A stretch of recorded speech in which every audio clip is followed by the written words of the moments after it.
Niet alleen een tuin vlucht op met kleurrijke bloemen en planten, ook het terras en balkon worden een stuk mooier om naar te kijken. Hiervoor kun je met perk- en kuipplanten naar hartelust combineren.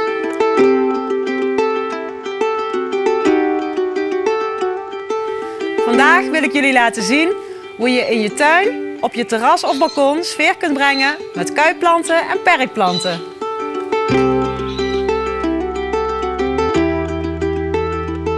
Kuipplanten en perkplanten zijn er in heel veel soorten en maten. Dit is de Sundaville. Het leuke van deze is dat het een klimplant is. Hij kan dus tegen een regenpijp omhoog klimmen. Maar hij bloeit ook nog eens tot aan de eerste vorst. Heel erg lang dus. Verder zijn in deze pakken petunia's, scaevola, verbena, margrietjes en gaura gebruikt. Voor deze bakken heb ik gekozen om alles in roostinten te gebruiken. Maar je kunt eindeloos combineren.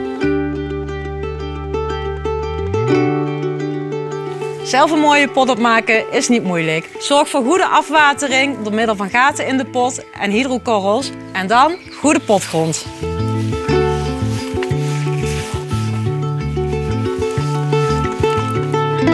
Het handigste is om met de grootste planten te beginnen om zo de basis uit te zetten.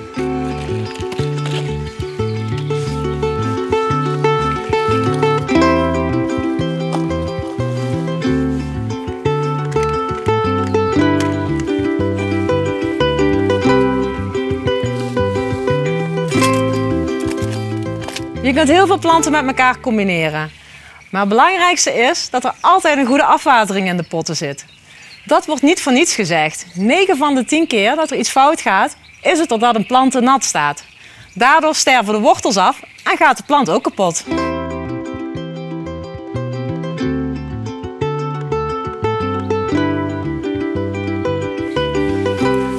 Doordat er zoveel kleuren te verkrijgen zijn, kun je het zo bont maken als je zelf wil.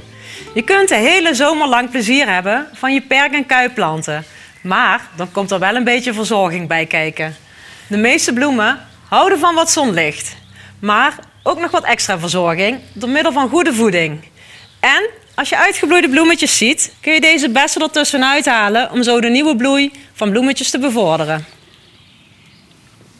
Als je deze planten water geeft, let er dan op dat je het niet over de bloemen heen doet, maar meteen op de grond. Dit is omdat als water op de bloemen komt te staan, deze kunnen gaan smetten. En dan ziet het er natuurlijk niet meer zo mooi uit.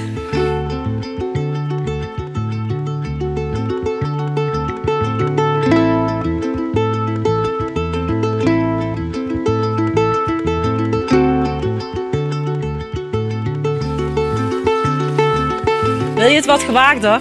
Dan kies je voor deze petunia's. Je ziet al, mogelijkheden genoeg. En zeg nou zelf, wie zet er niet graag de bloemetjes buiten?